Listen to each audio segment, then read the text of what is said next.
If there's one thing that's clear in the Book of Boba Fett, it's that the talented team behind the show is committed to putting the Star Wars franchise under the microscope. Chapter 1 ends with the Tusken Raiders accepting Boba after he saves a youngling from a huge sand monster, but Chapter 2 explores their dynamic even further. The second chapter also makes a point of introducing new threats, as well as tying the series into the wider Star Wars galaxy. Basically, Boba has a lot to deal with as the new crime lord of Tatooine. The chapter kicks things off with Boba and Fennec interrogating one of the mysterious would-be assassins from Chapter 1, even pretending to throw him to the Rancor that used to live under Jabba's palace. It's a clever fake-out since it gets the information Boba and Fennec want without actually killing their prisoner. I was sent by the mayor! The mayor sent me! Let me out! He comes from the Order of the Nightwind, a brand new faction in the Star Wars universe. They're essentially assassins for hire, and according to Boba's prisoner, the mayor, Mok Shaiz, is the one who sent them to take down the bounty hunter.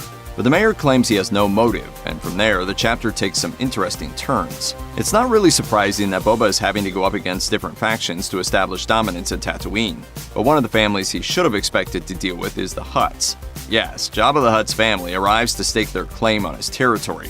Two unnamed Hutts arrive to greet Boba as he's leaving the sanctuary, noting that they're Jabba's twin cousins. It's understandable why they want to retake their cousin's criminal empire, since the Grand Hutt Clan Council was wiped out by Darth Vader in the early years of the Galactic Civil War. Taking up Jabba's role would be a great way of putting the Hutts back into one of the galaxy's most powerful positions. The twins' arrival also raises questions over the whereabouts of Jabba's son, Rada, last seen in Star Wars: The Clone Wars. Obviously, the twins aren't alone in their claim for Jabba's throne, bringing with them some Wookiee muscle as backup. The Wookiee in question is none other than Black Krrsantan, a bounty hunter who frequently worked with Jabba before his death, so it isn't surprising that he's continued to work for the Hutt clan.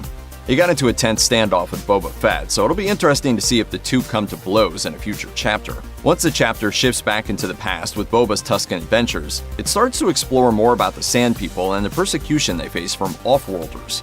On Tatooine, the Pike Syndicate is using the Dune Sea as a trade route for transporting the illegal drug spice, which comes from the mines on Kessel, as seen in Solo: A Star Wars Story. The gangsters protect their product by shooting the Tusken Raiders with rifles, and Boba decides to help them take back their land. After all, this is a man who has secretly longed for acceptance ever since the death of his father, Jango Fett, at the hands of Mace Windu in Star Wars Episode II: Attack of the Clones. Boba even tried to assassinate the Jedi when he was still a youngling in a Clone Wars episode from Season 2. Once the bounty hunter teaches the Tuskens how to ride speeder bikes, they assault the train and bring it crashing down. Fett makes a deal with the Pikes that they'll pay a toll for using the Dune Sea trade route, and it's clear that he's a remarkably good negotiator. It's likely that this is where he gets the idea to take Jabba's throne for himself, because he knows the criminal syndicates are in disarray following the Hutt's death.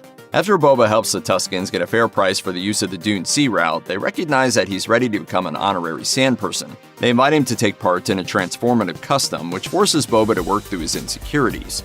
A lizard jumps up his nose and guides Boba through a hallucination where he's taken back to his time as a young boy living on the cloning planet of Kamino. It shows that he spent so much time isolated and alone even when he was living with Jango.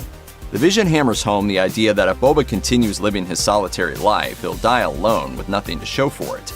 This is why he willingly becomes one of the Tusken Raiders, donning some black robes for his desert life. Fett even carves his own gaffy stick, which fans have already seen in The Mandalorian Chapter 14, when Temuera Morrison first physically appeared in the role. The chapter fleshes out the traditional customs of the Tusken Raiders more than Star Wars fans ever expected. However, given how much time the show is dedicated to the Tuskens, this could be a bad sign for the tribe. After all, we know Fett leaves them at some point because he goes on to meet Din Djarin. If they die at the hands of the Pike Syndicate or other criminals, perhaps Boba wants to control Jabba's empire to ensure more Tuskens aren't killed.